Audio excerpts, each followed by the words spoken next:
दोस्तों मैं अमित स्वागत करता हूँ आप सभी लोगों का ज्ञान रूप के एक और नए एजुकेशनल वीडियो में। तो इस वीडियो में मैं बात करने वाला हूँ WBG 2022 के बारे में कंप्लीट इन्फॉर्मेशन आपको देने वाला हूँ। तो मैं बात करूँ इस एग्जाम के बारे में, तो ये एग्जाम हर साल कंडक्ट कराया जाता है वेस्ट बंगाल में फार्मेसी में और इंजीनियरिंग में एडमिशन देने के लिए बैचलर कोर्सेज में। तो अगर मैं बात करूँ इस एग्जाम के फुल फॉर्म का, तो West Bengal joint entrance exam इसका फुल फॉर्म है। अगर मैं बात करूँ इसकी कंडक्टिंग बॉडी का, तो West Bengal joint entrance exam board इसको जो है कंडक्ट करती है। WBJEEB उसको बोलते हैं शॉर्ट फॉर्म में। मैं बात करूँ कॉलेजेस के, तो अराउंड 100 गवर्नमेंट और प्राइवेट कॉलेजेस जो हैं वो इसके स्कोर को एक्सेप्ट करते हैं इंजीनियरिंग और फार्मेसी के अलग अलग कोर्सेज में एडमिशन देने के लिए।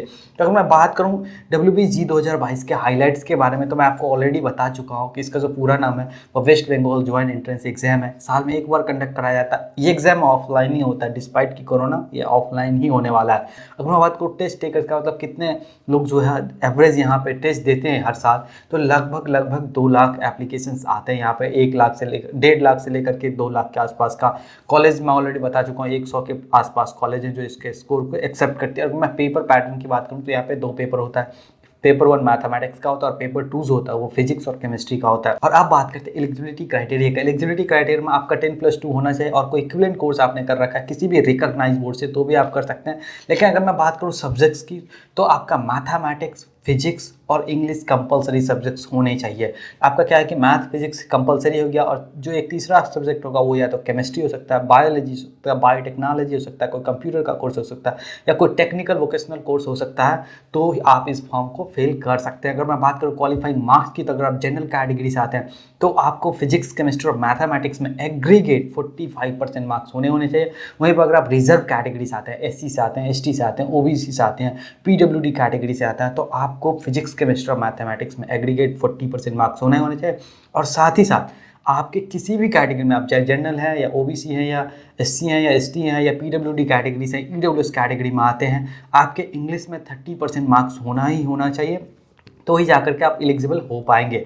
मैं बात करूँ एज क्राइटेरिया का, तो आपका एज जो है मिनिमम 17 साल होना चाहिए एज ऑन 31 दिसंबर 2022। और एक और क्वेश्चन यहाँ पे निकल के आता है कि भैया इस बार मैं क्लास 12 का एग्जाम दे रहा हूँ, मेरा तो रिजल्ट ही नहीं है, मार्क्स ही नहीं है, मैं ये फॉर्म भर सकता हूँ? तो जी आप भी इस फॉर्म को फिल कर सकते हैं, लेकिन आपको as a appearing candidate WBG 2022 का फॉर्म जो वो फिल करना पड़ेगा। और एक बात आपको ध्यान रखना है कि मरीन इंजीनियरिंग के लिए एडमिशन के टाइम पे आपका मैक्सिमम एज जो है वो 25 साल क्रॉस नहीं करना चाहिए। आपका 25 ईयर्स जो है मैक्सिमम एज होना चाहिए एज ऑन 31 दिसंबर 2022। अगर इससे ज़्यादा है तो आप मरीन इंजीनियरिंग में नहीं ले सकते, लेकिन बाकियों के लिए कोई अपर एज लिमिट नहीं रखा गया है।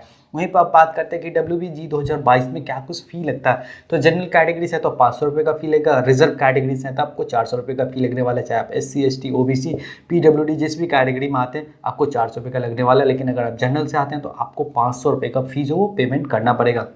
अगर मैं बात करूँ एग्जाम पैटर्न का, तो मोड ऑफ एग्जाम की अगर मैं बात करूँ तो ऑफलाइन होने वाले हैं, यानी कि pen and paper based test होने वाले। ड्यूरेशन की अगर मैं बात करूँ तो यहाँ पे जो ड्यूरेशन 4 घंटे का एग्जाम होता है, 2 घंटे का ईच पेपर, जो मैंने ऑलरेडी स्टार्टिंग में आपको बताया था कि आपको जो 2 सेक्शंस मिलेंगे। इस पेपर 1 में मैथमेटिक्स होगा और पेपर B में जो होगा या पेपर 2 जिसको बोलते हैं उसमें फिजिक्स और केमिस्ट्री का पेपर आपका होने वाला है। अगर मैं बात करूँ टाइप ऑफ क्वेश्चंस का, तो MCQ होगा, मल्टीपल चॉइस क्वेश्चंस आपको मिलेंगे, उसमें से एक आपको टिक करना होगा। नंबर ऑफ क्वेश्चंस की मैं बात करूँ तो 155 क्वेश्चंस आता है यहाँ पे।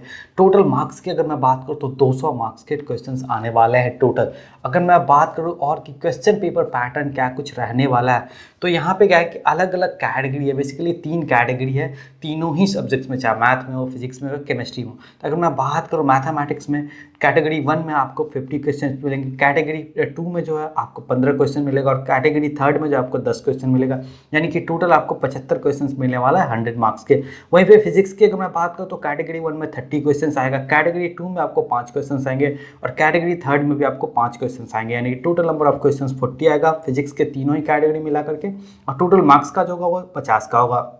वहीं पर अगर मैं बात करूँ केमिस्ट्री का, तो कैटेगरी 1 में 30 का होगा क्वेश्चंस आएंगे आपको, कैटेगरी 2 में जो आपको 5 क्वेश्चंस आएगा, और कैटेगरी 3 में भी आपको 5 क्वेश्चंस आएगा, यानी केमिस्ट्री के तीनों ही कैटेगरी से आपको 40 नंबर के क्वेश्चंस आएंगे, और टोटल मार्क्स जो होगा वो 50 होने वाला है। और अब बात कर लेते हैं कि मार्किंग स्कीम क्या है। मार्किंग स्कीम बहुत ही ज़रूरी है जानना। तो यहाँ पे नेगेटिव मार्किंग अप्लाइड है, ये आपको मैं क्लियर कर दूँ। और वहीं पर अगर मैं बात करूँ फिजिक्स हो, केमिस्ट्री हो, मैथमेटिक्स हो, तो अगर आप कैटेगरी ए में है तीनों में ही तो आपको 1 मार्क्स मिलेगा अगर आप सही आंसर करते हैं तो।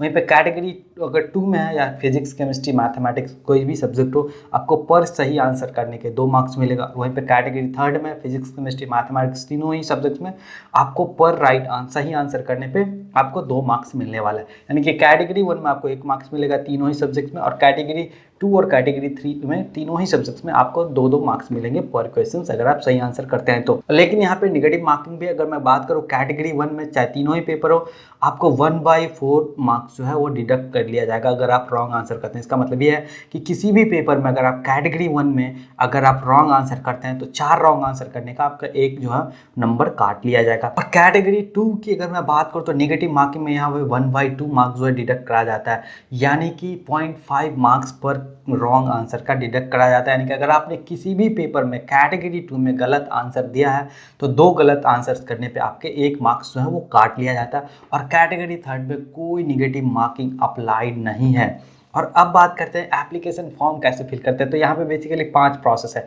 एक आपको रजिस्ट्रेशन करना है, उसके बाद क्या करना है कि आपको एप्लीकेशन फॉर्म फिल करना है जिसमें आपको पर्सनल डिटेल डालना है, एकेडमिक डिटेल डालना है और कॉन्टैक्ट डिटेल्स फिल करने होते हैं। वहीं पे फिर आपको जो है थर्ड ऑप्शन आता है, आपके पास डॉक्यूमेंट आपको अपलोड करना पड़ता है जिसमें आपको फोटोग्राफ और सिग्नेचर मेनली अपलोड करना पड़ता है, इसके अलावा कोई डॉक्यूमेंट नहीं लगता। उसके बाद जो आपका फोर्थ स्टेप आता है उसमें आपका फी पेमेंट का आता है। जनरल से हैं तो आप 500 रुपये का फी पेमेंट करिए, अगर आप रिजर्व कैटेगरी से हैं तो 400 रुपये का फी पेमेंट करिए। फी जो है ऑनलाइन आपको पेमेंट करना पड़ेगा, नेट बैंकिंग के थ्रू आप पेमेंट कर सकते हैं, क्रेडिट डेबिट कार्ड का इस्तेमाल करते हुए पे कर सकते हैं, यूपीआई के थ्रू भी आप इसको पे कर सकते हैं। और जो फिफ्थ और लास्ट स्टेप है इसका, उसमें क्या होता है कि आपको सबमिट करना होता है और प्रिंट आउट ले लेना होता है ताकि फ्यूचर में आपको काम आने वाला है।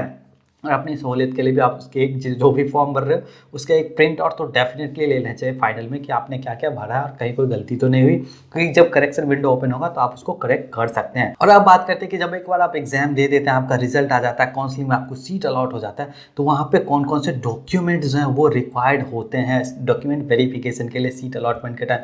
तो यहाँ पे मैं एक बात बताता हूँ कि मैं ऑलरेडी ऐड नहीं करता था पहले, तो बहुत सारे आप लोगों के रिकमेंड है कि भैया डॉक्यूमेंट्स का बता दो ताकि मेरे पास टाइम रहे और मैं सारे डॉक्यूमेंट तैयार कर लूँ साथ के साथ।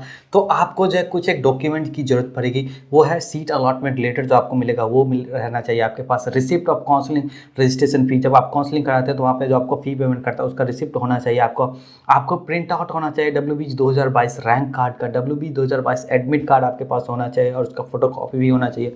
Marksheet of 12th standard qualifying exam यानी कि 12th का मार्कशीट आपके पास होना चाहिए। 10th का एडमिट कार्ड और होना चाहिए आपके पास, 10th का मार्कशीट भी आप डेफिनेटली रखें, क्या पता कब कोई मांग दे। अगर मैं बात करूँ डोमिसाइल सर्टिफिकेट का, तो डोमिसाइल अगर आप पे एप्लीकेबल है तो आपको लगेगा। कैटेगरी वाइज सर्टिफिकेट की मैं बात करूं तो ये भी अगर आप किसी खास कैटेगरी में आते और एप्लीकेबल है तो लगेगा। PWD की मैं बात करूं तो अगर आप PWD कैटेगरी में आते तो आपको लगेगा। और एक बार डोमिसाइल को लेकर के मैं यहाँ पे कंफर्म कर दूं कि बहुत सारे जो गवर्नमेंट कॉलेजेस हैं वहाँ पे डोमिसाइल मांगा जाता है वेस्ट बंगाल का, लेकिन सभी में नहीं मांगा जाता, ये ध्यान रखना, और प्राइवेट में नहीं मांगा जाता है। तो ये आपको ध्यान रखना है कि बहुत ज़्यादा ऐसे गवर्नमेंट कॉलेज है जहाँ पे अगर आप वेस्ट बंगाल से तो ही आप जा करके इस कॉलेज में एडमिशन पा सकते हैं। अगर आपके पास डोमिसाइल सर्टिफिकेट नहीं हुआ तो आप नहीं पाएंगे। और दूसरा सबसे बड़ा कन्फ्यूजन जो होता है ये कि इसका एग्ज़ाम सेंटर कहाँ कहाँ होता है। तो इसका एग्ज़ाम सेंटर वेस्ट बंगाल में होता है, त्रिपुरा में होता है और आसाम में होता है। ये आपको ध्यान रखना है, ऐसा नहीं कि सिर्फ वेस्ट बंगाल में ही होता है, त्रिपुरा और आसाम में भी इसके एग्जाम सेंटर्स होते हैं। उसके अलावा कहीं नहीं होता। आप बिहार से हैं, झारखंड से हैं, यूपी से, चाहे कहीं भी से हैं, आपको फिर जाना पड़ेगा। अगर आप त्रिपुरा से हैं तो आप त्रिपुरा में दे सकते हैं, अगर आप आसाम से हैं तो आप आसाम में ही एग्ज़ाम दे सकते हैं, आपका सेंटर वहाँ पे हो जाएगा।